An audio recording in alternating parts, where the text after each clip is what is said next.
Halo, selamat siang pendengar dimanapun kamu berada dan juga pemirsa pastinya dari area Pekanbaru. Kali ini kesempatan ada obrolan yang bakalan mengisi ruang dengar kamu dan juga ruang visualisasi kamu. Nah, kali ini kita bersama dengan dua orang mahasiswa. Kalau aku jelasinnya sendiri ntar habis aja waktunya di aku. Kita tanya sama mereka deh asalnya dari mana. Oke, dari yang satu-satunya pria di sini dia boleh. Raja, boleh perkenalan dulu dari mana Raja? Halo, perkenalkan nama aku Raja Pradikjaya Dewa Tringguna. Aku dari mahasiswa UIN Suska dan insya Allah hari ini aku ngomong berdasarkan Ketua Dema Fakultas Tarbiyah dan Keguruan. Oke, Ketua Dema gitu ya. Biasanya panggilnya Ketua Dema atau Pak Dema atau Pak apa gitu? Kalau di lingkungan kampus, gubernur Kak. Oh, gubernur ya. Gubernur. Oke, siap deh Pak Gub. Oke, yang sebelah kanan ya.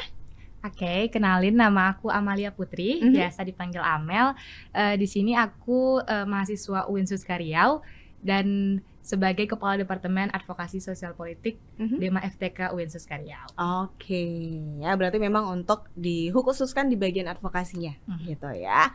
Wah, sebenarnya sih nggak mau ngasih tahu judulnya apaan dulu gitu ya. Kita bakalan berlandaskan kepada image dari seorang mahasiswa yang mungkin ingin mengeluarkan sebuah suara gitu lah. Kita dasarkan itu dulu kali ya. Ke kegiatan atau mungkin tindakan usaha dari dulu banget, dari nilai kesejarahan lah kita belajar gitu ya kan.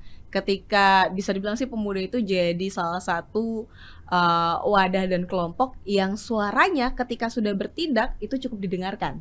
Ketika sudah bertindak, pertanyaannya bertindaknya seperti apa? Karena mungkin banyak yang menaruh image-image yang berbeda dong dari segi tindakannya gitu ya.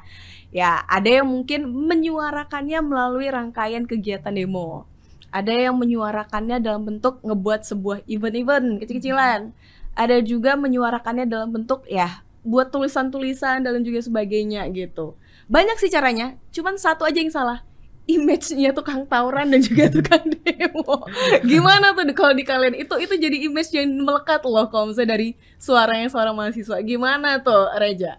Nah, kalau kita bicara mahasiswa tentu menjadi beginning power ya, apalagi di orientasi keorganisasian di lingkungan mahasiswa. Nah, kalau kita korelasikan dengan advokasi yang menjadi wadah aspirasi kawan-kawan mahasiswa, tentu kita mempunyai taktik tersendiri nih bagi mahasiswa yang menjadi stakeholder lah bagi kawan-kawan mahasiswa. Nah, biasanya kami dari mahasiswa melakukan observasi dan melakukan gerakan berdasarkan observasi, Kak. Nah, jadi bukan semena-mena kita buat gerakan secara otoriter, terus kita buat gerakan untuk memprovokasi teman-teman, dan sekarang itu yang terjadi, Kak. Nah, coba kita bolak-balikan fakta yang terjadi di lapangan untuk betul-betul cara pendekatan yang pasti kepada pimpinan di kampus dan lain sebagainya. Gitu ya. Mungkin ya karena sekarang udah mulai berganti generasi, kita bilang metodenya juga sudah berbeda gitu ya kan. Tentu harus menggunakan pendekatan yang berbeda dong. Gitu ceritanya. Gitu pastinya ya. Tadi ada terspill kata-kata taktik dan juga strategi gitu ya kan. Dalam dunia advokasi kita cuman kenalnya tuh kayak menyampaikan pesan lah. Itu nilai satunya maknanya kalau dari advokasi ya. Nyampaikan pesan. Nah, dari mahasiswa kayak tadi harus membutuhkan observasi dan juga riset. Itu biasanya balik lagi nilai topik, kejanggalan atau sesuatu hal yang ditarik itu punya syarat prasyarat nggak sih sampai akhirnya jadi isu yang mau diangkat dan disuarakan oleh seorang mahasiswa? Apa dasarnya kira-kira? Kita lihat urgensinya dulu, Kak. Nah, kira-kira bagi teman-teman apa nih yang perlu diperjuangkan? Nah, misal nih kalau kita bicara mahasiswa nggak luput dari UKT nih. Nah, kira-kira ada masalah UKT yang mungkin ada keterlambatan membayar atau ada kesenjangan dalam pembayaran UKT. Nah, itu menjadi topik yang paling hangat sebenarnya di lingkungan mahasiswa. Nah, lebih tepatnya apa kemauan dari kawan-kawan mahasiswa dan apa urgensi sebenarnya yang perlu kita lakukan.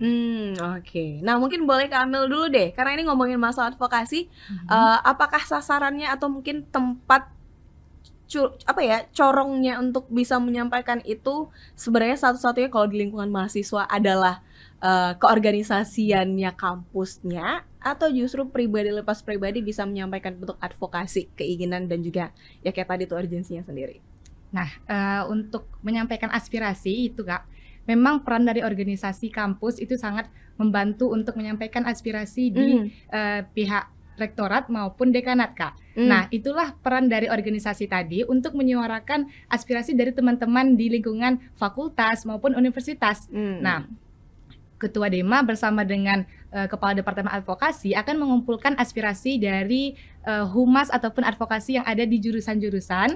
Adapun keluhan-keluhan yang ada di jurusan kita kumpulkan dulu, Kak. Nah, lalu kita akan berdiskusi bersama untuk membahas apa aja nih yang bakal kita bawa dan kita suarakan ke pihak universitas.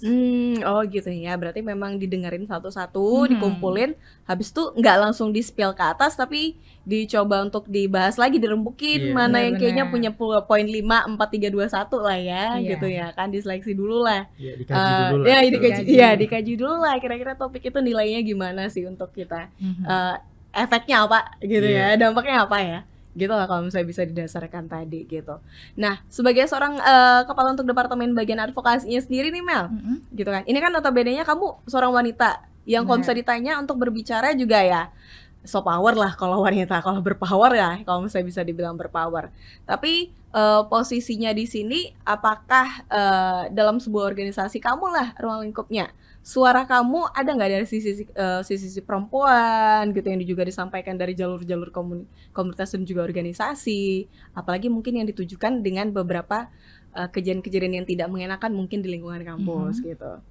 Nah, untuk di Dema FTK sendiri, Kak, kita juga punya Departemen Pemberdayaan Perempuan. Nah, nanti ketika ada isu yang akan disalurkan kepada pemberdayaan perempuan, itu bisa berkolaborasi dengan advokasi.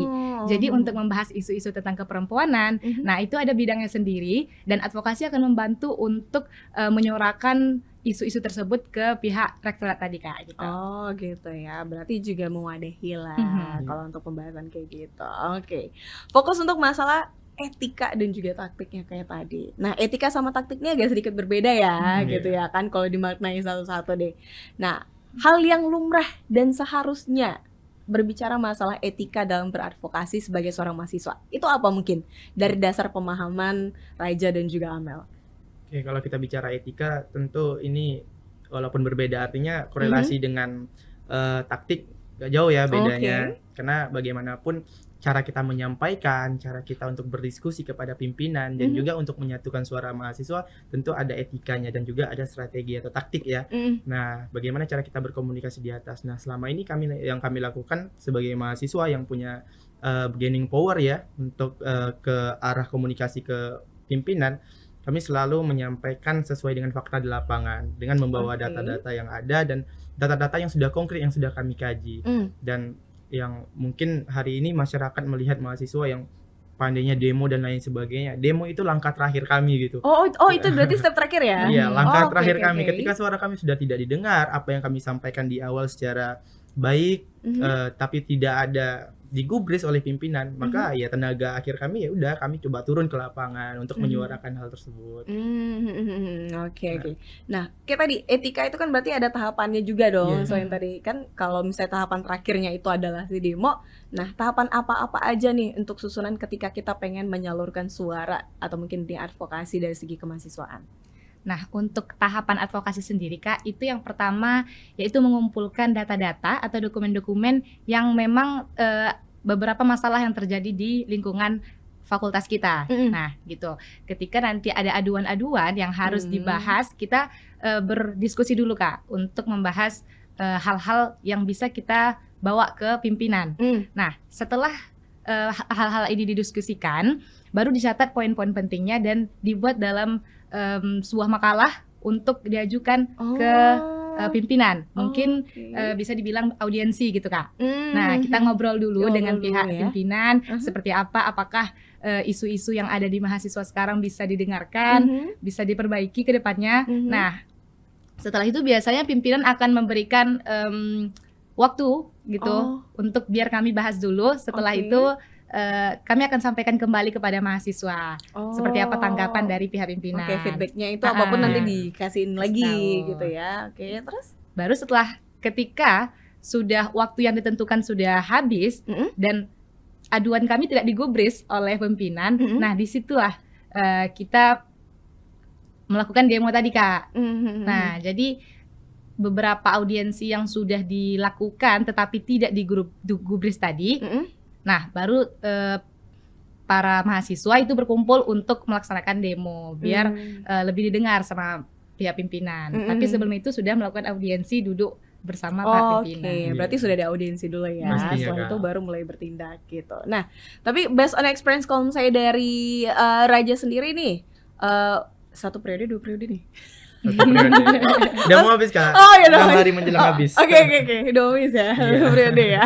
Oke, baik. Mungkin dari cerita-cerita mungkin seniornya sebelumnya atau juga mungkin sampai ke Raja gitu ya kan. Kalau ditanya, memang sih agak jelek banget sih pertanyaannya. Maksudnya gini loh, dari semua hal yang memang dikhawatirkan dan jadi aspek suara yang pengen kita clearkan dari ranah fakultas dan juga kampus gitu kan, disuarakan dan juga diaudiensikan, yang mungkin punya dampak akhir perubahan atau hasil sesuai dengan keinginan, itu biasanya gimana? Apakah tindakan yang memang lembut tadi mulai dari ini susun ini, atau justru memang benar-benar langsung dibuat sebuah gebrakan gitu loh yang lebih baik dengar, gimana mungkin sih ya sepanjang Raja atau mungkin yang senior yang pernah ada dengar gitu loh. Nah, memang kalau memang bicara historis gerakan teman-teman memang tidak jauh beda dengan zaman sekarang ya. Nah, mungkin banyak ide-ide baru, apalagi sekarang kita patokannya ke media ya. Ketika media sudah berbicara ya tentu kurang lebihnya pasti didengarkan juga.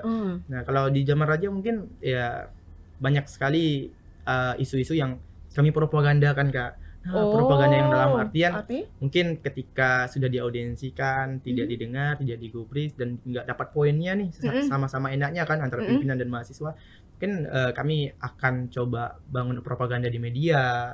Kami sampaikan melalui media. Nah, mungkin ada sebagian mahasiswa yang tidak mengetahui hal ini, ketika sudah dinaikkan ke media mungkin mahasiswa mengetahui permasalahan ini dan juga menyadari. Nah, ketika mau buat gerakan tambahan, tentu yang awalnya teman-teman tidak mengetahui gerakan ini, ketika kami menginformasikan ke media, teman-teman ada kemauan untuk mengikut sertakan dirinya. Benar-benar, karena biasanya kan konsepnya kegiatan itu agak sedikit ya memang kita tadi hanya wakil saja yang tahu hal yang jadi topiknya gitu kan, dan menyampaikan, atau mungkin jadi kayak media untuk obrolan ke atasan, ke orang yang agak sedikit pemimpin gitu kan, memang agak rahasia, jadi nggak seluruhnya pada tahu kan emang ada apaan gitu ya gitu. Jadi memang menggunakan cara si media sosial lagi gitu. Nah, golongan penggunaan media sosial ini kalau misalnya di mata Amel sendiri nih, sekarang kan udah cukup banyak banget untuk meng-up sebuah isu menggunakan itu, apalagi dari mahasiswa gitu. Itu termasuk cara yang proaktif atau justru masih kayak softy gitu lah golongannya?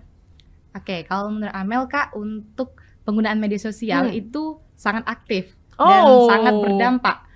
Karena kita tahu Gen Z sekarang itu kan pada megang HP nih, dan pasti punya media sosial, terutama Instagram. Nah, untuk penyebaran informasi dan juga media di Instagram itu lebih berdampak kepada mahasiswa. Nah, biasanya di akun-akun kampus ataupun akun-akun yang memang tugasnya untuk menyebarkan informasi ataupun isu yang ada di kampus. Nah, dari situ biasanya mahasiswa bakal berdiskusi nih, ini topik hangat ya ternyata di kampus kita. Nah, seperti itu Kak. Jadi menurut Amel memang sangat perlu kita penyebaran informasi melalui media sosial tadi. Seiring terus berkembangnya zaman dan juga teknologi, cara terbaik ya, tadi kan sudah ngomongin masalah etikanya gitu, ke taktik yang umumnya sering langsung didengar isunya akan keinginan kita dengan orang yang mungkin memiliki kebijakan dan juga ini kepentingan, itu dengan cara apa gitu, taktik yang seharusnya banyak mendekatkan diri kah, atau justru memang langsung menggunakan sistem jalur lurus seperti tadi kah, atau gimana nih? Nah, kalau kita baca sekarang mahasiswa ya dalam segi antusias perlu betul-betul energi ya untuk mengikut sertakan teman-teman ya. Nggak semua teman-teman yang punya masalah ya punya inisiatif yang besar. Nah, tentu kalau kita bicara taktik ya mungkin bermain peran lagi ya. Nah, bagaimana cara kita untuk membangun kedekatan sama pimpinan. Nah, dengan adanya kedekatan mungkin apa yang kita sampaikan lebih diprioritaskan. Nah, mungkin ya. Nah, mungkin ya kalau memang dalam segi kedekatan kita tidak mempunyai hal itu, dari segi bagaimana cara kita untuk begeningkan power, tapi kawan-kawan semua mengikut sertakan super timnya, mungkin dengan ada gerakan dari kawan-kawan yang mungkin mengikut sertakan seluruh mahasiswa di satu kampus, ya mungkin gerakan itu lebih didengar. Oh, itu yang memang lebih ini ya. Iya, kalau mungkin sebagian dari kawan-kawan yang mungkin dalam kuantitasnya sedikit, ya mungkin dari segi mental pimpinannya pun kurang kena gitu. Oh, baik. Ya, berarti masih ada kayak apa sih? Kalau udah banyak itu memang kayak lebih krusial. Iya, gitu krusial. ya. Gitu ya. Jadi memang hal itu yang memang tapi balik lagi itu adalah step terakhirnya. Iya. Tidak menjadi langkah pertamanya ya. Benar. Gitu ya. Tetap untuk melakukan proses ya pengajuan, menunggu, pengajuan lagi, menunggu lagi, diskusi, nunggu lagi, masih tetap ada prosesnya seperti itu sebenarnya sampai dengan sekarang. Menurut kalian bakal ada perubahan nggak sih bentuk advokasi yang mungkin akan terjadi di 5 tahun kemudian mungkin ketika kita pengen menyampaikan sebuah isu yang dirasakan oleh seorang mahasiswa, karena yang namanya jenjang pendidikan gak bakal berhenti di tahun kalian ya. Pasti. Pendidikan bakal lanjut terus gitu. Gimana kira-kira? Ada something berubah nggak kira-kira ada proses penyampaian aspirasi tadi kira-kira? Kalau menurut aku mungkin lebih kreatif aja mahasiswa ke depannya. Nah, mungkin cara-cara mahasiswa sekarang bisa di improve ke depannya sama mahasiswa di tahun-tahun ke depan untuk lebih menyampaikan aspirasi dengan baik ke pihak pimpinan dan juga dengan kreativitas tadi bisa didengar dan juga dikabulkan nih sama pihak pimpinan. Oke, gimana solusinya nih kalau misalnya list dari Raija nih, seorang mahasiswa di dunia kampus dan juga dunia perfakultas? Nah, harapannya sebenarnya untuk mahasiswa sendiri ya, untuk lebih berinisiatif lah, antusiasnya biar ada kesadaran juga gitu. Karena bagaimanapun ya kita sama mahasiswa saling peduli lah intinya gitu. Jangan sampai ya karena kita nggak punya masalah, teman kita punya masalah, kita bodo amat. Ya. Tentunya kita sebagai mahasiswa saling rangkul lah, jangan sampai ada yang terhianati antara kita gitu. Oke. Wah, sedikit banyak itu prosesnya buat yang mungkin masyarakat dan juga halayak umum yang berpikir tindakan mahasiswa kenapa main tiba-tiba langsung berkoar-koar aja gitu loh. Nope, karena dari step by stepnya juga. Karena itu juga memang terkait dengan etika dan juga taktik tadi gitu dalam beradvokasi sebagai seorang mahasiswa. Terima kasih Amel, terima kasih Raija. Sama-sama. Oke, kita cukupkan dulu untuk rangkaian kali ini. Kita pamit. See you, bye-bye.